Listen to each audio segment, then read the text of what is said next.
नमस्कार दोस्तों। आप में से कई स्टूडेंट्स का ये डाउट रहता है कि क्या यूपीएससी की तैयारी हम जॉब के संग कर सकते हैं क्या? क्योंकि कई सारे ऐसे टॉपर्स के उदाहरण हैं जिन्होंने जॉब के संग-संग यूपीएससी की तैयारी करी और बहुत सारी top rank pi. For example आप हिमांशु त्यागी का एग्जांपल ले लीजिए। उन्होंने आईएएस भी क्रैक किया, आईएफएस भी क्रैक किया और वो जॉब के संग ऐसा कर रहे थे। सिमिलरली कई ऐसे टॉपर्स हैं जिन्होंने शायद तैयारी जॉब के संग शुरू करी हो, लेकिन उनका रैंक नहीं आ रहा था। तो उन्होंने क्या किया? उन्होंने जॉब के संग-संग तैयारी शुरू करी, फिर जॉब को छोड़ा और फिर अटेम्प्ट दिया, फिर उनका सिलेक्शन हुआ। वहीं ऐसे भी एग्जांपल हैं जिन्होंने जॉब ही ज्वाइन नहीं करी और सीधा यूपीएससी का एग्जाम दिया और उनका सिलेक्शन हो गया। तो अब फिर हमें कैसे डिसाइड करना चाहिए? स्पेशली कई ऐसे बच्चे होते हैं जो मल्टीपल अटेम्प्ट दे चुके हैं, यूपीएससी में सिलेक्शन उनका नहीं हो रहा है, अब वो ये सोच रहे हैं कि यार वापस से जॉब ज्वाइन कर लेते हैं और उसके संग-संग अपना अटेम्प्ट देंगे। इन तमाम मुद्दों पे आज हम चर्चा करेंगे। हम देखेंगे कि कौन से वो फैक्टर्स हैं जो आपको कंसीडर करने चाहिए, किन बातों का आपको ध्यान रखना है अगर आप जॉब के संग तैयारी करने का मन बना चुके हैं तो। लेकिन सबसे पहले दोस्तों, आईएएस हब की तरफ से एक बहुत खास अनाउंसमेंट। 1 अप्रैल से हम अपना अचीवर्स बैच स्टार्ट करने जा रहे हैं। इस अचीवर्स बैच में हम कुछ चुनिंदा बच्चों के संग काम करेंगे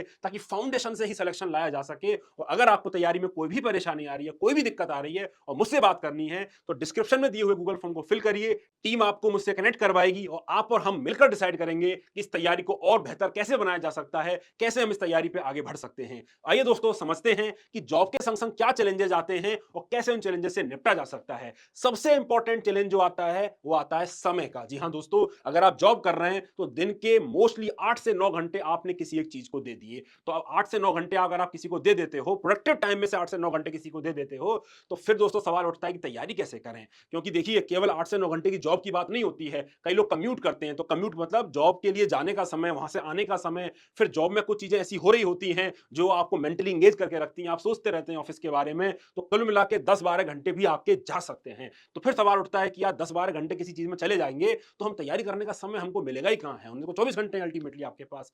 तो दोस्तों, आपको समय चुराना पड़ेगा, आपको समय निकालना पड़ेगा, आपको आइडेंटिफाई करना पड़ेगा कि आपके जो 24 घंटे हैं उनमें से ऐसा कौन सा समय है जो आप बचा सकते हैं, जो बेसिकली आप तैयारी के लिए इफेक्टिवली यूज कर सकते हैं। आपका आइडल समय कौन सा है? आइडल समय मतलब जहां आपका ब्रेन बहुत ज्यादा एक्टिवली इंगेज नहीं है, बहुत ज्यादा एक्टिवली चीजों को परस्यू नहीं कर रहा है। तो फॉर एग्जाम्पल आप कम्यूट टाइम को देख लीजिए। अगर आप जॉब करने जा रहे हैं और कम्यूट टाइम आपका 40 मिनट, 45 मिनट, 1 घंटा कुछ ऐसा है, तो आप उस समय को बखूबी यूज कर सकते हैं। फॉर एग्जाम्पल आप क्या कर सकते हैं, आप एक रात पहले क्या कर लीजिए, आप ऑडियो रिकॉर्ड कर लीजिए। आप ऑडियो रिकॉर्ड किसका करेंगे? जो भी आप रिवीजन कर रहे हैं, जो भी चीज आपने पढ़ा है, उसका खुद को समझाइए। सबसे इंपॉर्टेंट फायदा क्या होगा? जब आप खुद को समझाएंगे तो आपको भी याद होगा, है ना? कहा भी जाता है कि कोई चीज आपको समझनी है तो आप उसको पढ़ाने लग जाइए। जब खुद को पढ़ाएंगे तो आप उसको बेहतर समझा पाएंगे, बेहतर समझ पाएंगे, बेहतर रिवीजन आपका रात में ही हो चुका होगा और फिर आपने वो रिकॉर्ड कर लिया और अगली बार जब आप सुबह आप जा रहे हैं कम्यूट में, तो कान में डाल के ईयरफोन उनको आप सुन लीजिए। स्पीड भी उसकी बढ़ा सकते हैं, चूंकि वो आप ही की भाषा में है, आप ही ने उसको रिकॉर्ड किया है। आप देखिएगा आपकी रिवीजन की एफिशिएंसी कितने गुना बढ़ जाती है।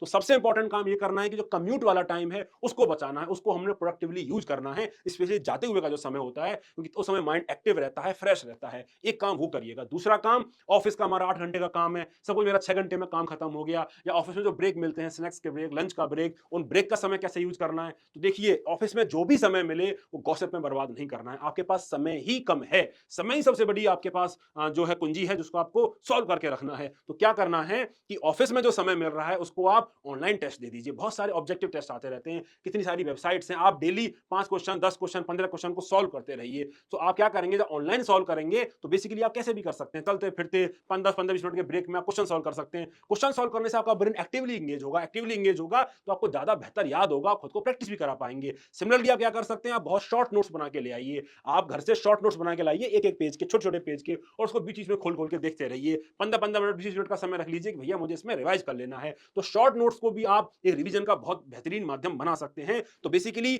ऑफिस का जो समय है उसमें से कुछ समय निकाल सकते हैं, आने जाने का जो समय है वो भी समय भी आप यूटिलाइज कर सकते हैं। और क्या कर सकते हैं, वीकेंड्स। जी हाँ दोस्तों, वीकेंड्स वीकेंड्स जनरली एक्साइटेड होते हैं, फ्राइडे नाइट आ गई, पार्टी करनी है, दोस्तों से मिलना है, वहां जाना है, मस्ती करनी है। भाई अगर जॉब के संग यूपीएससी देना है तो इन तमाम जो आपकी सुख सुविधा है इनको आपको त्याग करना पड़ेगा। आपकी सोशल लाइफ, पब्लिक लाइफ आपको छोड़नी पड़ेगी कुछ सालों के लिए, क्योंकि आपने बहुत डिफिकल्ट स्टेप लिया है। क्योंकि डिफिकल्ट स्टेप इसलिए भी है क्योंकि अपने आप में एग्जाम टफ है, और सेकंड इंपॉर्टेंट बात, आप ऑलरेडी जॉब के संग कर रहे हैं, तो उस केस में फिर आपके पास बहुत ज्यादा समय है नहीं। तो वीकेंड अगर आपने खराब कर दिया तो आप तैयारी नहीं कर सकते, एकदम दिमाग में डाल लेना। तो वीकेंड में आपको कम से कम 8 से 10 घंटे पढ़ाई करनी है, इसका ध्यान रखें। पार्टी पुर्टी, बाहर जाना, घूमना फिरना, ये सब खत्म करना पड़ेगा कुछ सालों के लिए, क्योंकि जॉब के संग आपको एग्जाम निकालना है। तो वीकेंड को बहुत अच्छे से यूटिलाइज करिए। एक्सटेंडेड वीकेंड आ रहा है, हॉलीडेज आ रहा है, तो उसको एकदम यूटिलाइज करिए। वहां आपके 8 से 10 घंटे की पढ़ाई निकलनी ही निकलनी चाहिए।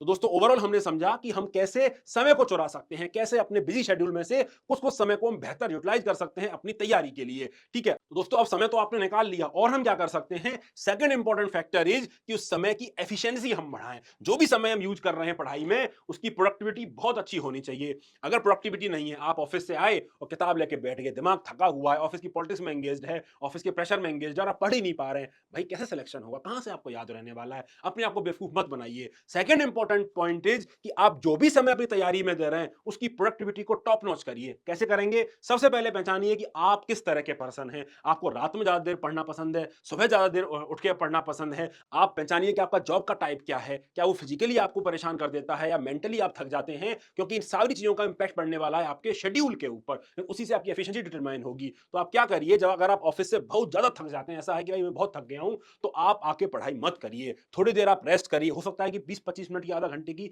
नींद भी आप ले सकते हैं, छोटी सी शॉर्ट नैप आप ले सकते हैं, ताकि जब आप पढ़ना शुरू करें उसके बाद, तो आपका ब्रेन फोकस कर सके। सेकंड इंपॉर्टेंट थिंग इज कि अगर आप बहुत ज्यादा नींद नहीं ले पाते हैं, आराम नहीं कर पा रहे हैं, तो ऐसे काम करें जिसमें एक्टिविटी का डिमांड हो। एक्टिविटी का मतलब क्वेश्चन सॉल्व कर लीजिए, या आप आंसर राइटिंग कर लीजिए, या वीडियो लेक्चर देख लीजिए। मतलब जिसमें केवल सुनना है, बहुत ज्यादा फोकस उसमें नहीं करना है, कोई दूसरा व्यक्ति आपको समझा रहा है तो उसका आपको हेल्प लेना है। ऐसे कामों को आपको रात में कर लेना चाहिए। फाउंडेशन के लेक्चर्स देखने हैं, किसी और कोर्स के लेक्चर्स देखने हैं, लेक्चर्स का टेक्नोलॉजी का यूज करिए, अपने पेस पे उसको स्पीड बढ़ा के देख लीजिए। इन सारी चीजों का आप जरूर यूज करिए। तो रात में आने के बाद, ऑफिस से आने के बाद थके हुए टाइम में आपको एक्टिविटी वाले काम करिए, आंसर राइटिंग वाले काम करिए, टेस्ट सीरीज अटेम्प्ट करिए, ऑब्जेक्टिव हो सब्जेक्टिव हो, ये नहीं है तो वीडियो लेक्चर देखिए, ताकि आपके टाइम का सही वैल्यू निकल के आ सके। ऐसा मत करना कि भैया ऑप्शन उठा के पढ़ने लगे, क्लिष्ट सब्जेक्ट पढ़ा के, मतलब जो डिफिकल्ट सब्जेक्ट है उसको उठा के पढ़ने लगे। वो करोगे तो यार ऐसा होगा कि आपको दिमाग में घुस ही नहीं रहा होगा, बस बैठे रहोगे, थके रहोगे। वो काम मत करिएगा। ठीक है, न्यूज़पेपर आप पढ़ सकते हो उस समय, न्यूज़पेपर पढ़ना भी बहुत एंगेजिंग होता है, बहुत उसमें मजा आता है, तो वो भी आप पढ़ सकते हो। इस तरह के काम आपको रात में कर लेने चाहिए। फिर आप जल्दी अगर सो जाते हैं और सुबह आप उठते हैं, सुबह का टाइम सबसे बेस्ट टाइम है, क्योंकि अब आप फ्रेश हैं। इस समय आप सबसे डिफिकल्ट टास्क को अपना अटेम्प्ट करिए, बीट योर ऑप्शनल, और आपका कोई मेजर जीएस का सब्जेक्ट चल रहा है, इकोनॉमिक्स चल रहा है, ज्योग्राफी चल रहा है, तो वो आप सुबह के समय पढ़िए। सुबह कम से कम 2.5 से 3 घंटे पढ़ के ऑफिस जरूर जाइए। कम से कम इतना पढ़ाई करके ही ऑफिस जाइए, बहुत बहुत इंपॉर्टेंट है। तो सुबह का टाइम अगर आपने ठान लिया क्या सुबह में वेस्ट नहीं करूंगा, वो फ्रेश टाइम है मेरे लिए, तो वो आप जरूर पढ़िए। अगर आप रात में पढ़ने वाले इंसान हैं, तो ऑफिस से आने के बाद थोड़ी देर सो जाइए। अगर आप सो जाएंगे तो रात में जो पढ़ेंगे उसकी एफिशिएंसी बढ़ जाएगी। फिर आप चाहें तो डिफिकल्ट सब्जेक्ट भी अटेम्प्ट कर सकते हैं अपने पढ़ने के लिए। तो पॉइंट इज कि एफिशिएंसी बहुत ज्यादा होनी चाहिए। टायर्डनेस में आपको नहीं पढ़ना है, बहुत ज्यादा थके होकर आपको नहीं पढ़ना है, आपको थोड़ा फ्रेश रहना है। अगर आप डिफिकल्ट चीजें पढ़ रहे हैं और एफिशिएंसी बढ़ानी है, एक्टिवली पढ़िए। पढ़ रहे हैं तो उसके साथ में छोटा छोटा नोट्स बना लीजिए। ऐसा मत करिए कि भैया खुद ही से नोट्स बनाने लग गए हैं। ये काम नहीं करिए कि भैया हम खुद से जो हमारा टॉपिक है उसका इंटरनेट का सर्च करके हम नोट्स बना रहे हैं। अरे भाई, नोट्स बनाना नहीं है, नोट्स याद करना है। आपके पास समय ही नहीं है, नोट जुगाड़िए, कहीं से भी नोट्स जुगाड़िए, उसके शॉर्ट नोट्स बनाइए अपने लिए। एकदम ओरिजिनल नोट्स बनाने के चक्कर में मत पड़े, आपका समय ही नहीं है ना आपके पास, आपको क्या ये काम करना है? क्योंकि एक चीज जो आप नहीं कर सकते हैं वो है ट्रायल एरर। आपके पास ट्रायल और एरर का समय ही नहीं है, तो आप यहाँ पे किसी की हेल्प लीजिए। 50 कोचिंग इंस्टीट्यूट हैं यार, आपको जिस भी कोचिंग का नोट समझ में आए उसके नोट्स आप खरीद लीजिए, उसके नोट्स से आप पढ़िए। आप नोट्स नहीं बना, आप नोट्स बनाने जाओगे आपको बहुत समय लग जाएगा। आपका जो लिमिटेड टाइम है वो नोट्स को याद करने में, समझने में जाना चाहिए, रादर देन नोट्स बनाने में। हाँ, ये जो नोट्स आ गए हैं इसके शॉर्ट नोट्स बना सकते हैं, निमोनिक्स बना सकते हैं, रिवीजन कार्ड बना सकते हैं, ये सब काम आप करिए खुद के लिए। लेकिन नोट्स ओरिजिनली बनाने मत जाइए, नोट्स को इकट्ठा करिए, सोर्स करिए। और नोट्स या बुक जब इकट्ठा कर रहे हैं तो कभी भी ऐसा मत करिए कि बहुत ज्यादा इकट्ठा कर ली, बहुत ज्यादा नोट्स, बहुत ज्यादा सोर्स पढ़ रहे हैं।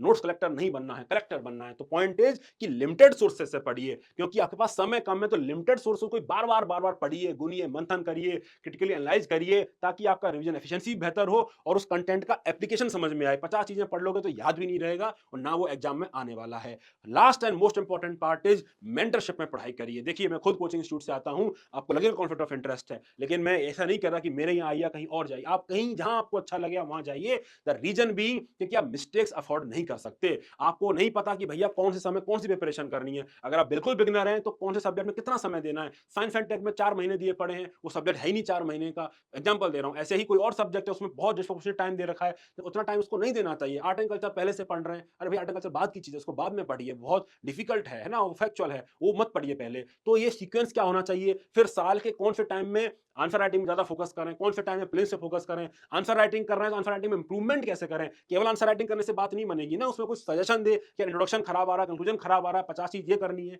तब ना आपका इंप्रूवमेंट होगा। तो मेंटरशिप आप जरूर चूज करें। देखिए, आप जॉब कर रहे हैं तो आप बेसिकली अर्न कर रहे हैं, तो बेसिकली अपने समय को ट्रेड करिए। जो आपने समय दिया अपनी कंपनी में, जो पैसा आया, उससे आप किसी और एक्सपर्ट आदमी का समय ले लीजिए, ताकि वो आपकी जर्नी में आपकी हेल्प कर सके कि यार ऐसे ऐसे आप बेहतर तैयारी कर सकते हैं। बिना मेंटरशिप के अगर जॉब में है तो मत करिएगा तैयारी, क्योंकि डिफिकल्टी हो जाएगी, रैंडमनेस बहुत ज्यादा बढ़ जाएगी और वो काफी सारी मिस्टेक्स को आपकी अवॉइड करवा देगा, जो भी मेंटर आपके होंगे, ताकि आपका जो तैयारी है, आपका जो पूरा फोकस है, वो इंप्रूवमेंट पे और एफिशिएंसी के संग बढ़ता हुआ चला जाए। ठीक है दोस्तों, तो उम्मीद है आपको समझ में आ गया होगा कि जॉब के संग हमें किन चीजों का ध्यान रखना है, और जॉब के संग अपने आप में डिफिकल्ट है तो कमर कस लेनी है, डिसिप्लिन लाइफ जीने की कम से कम 2 साल, ताकि आपका जो तैयारी है, 2 साल इसलिए बोल रहा हूँ, 1 साल तैयारी का और 1 साल एग्जाम साइकिल का, तो पहले ही अटेम्प्ट अगर आपको क्लियर करना है तो 2 साल का तपस्वी का जीवन आपको जीना पड़ेगा। गाना आता है ना भाग मिल्खा भाग का, कि बिन खुद जले न होए उजाला, खुद को जलाना पड़ेगा, तब जाके कहीं वो रोशनी पैदा होगी जो आपकी जिंदगी के अंधेरे को मिटाएगी। तो उम्मीद करता हूं आपको समझ में आ गया होगा। कमेंट करके बताइए और किन चीजों का ध्यान रखना चाहिए, और आप वर्किंग हैं या नहीं है। मिलते हैं अगले वीडियो में जल्दी ही, तब तक के लिए बाय बाय, टेक केयर।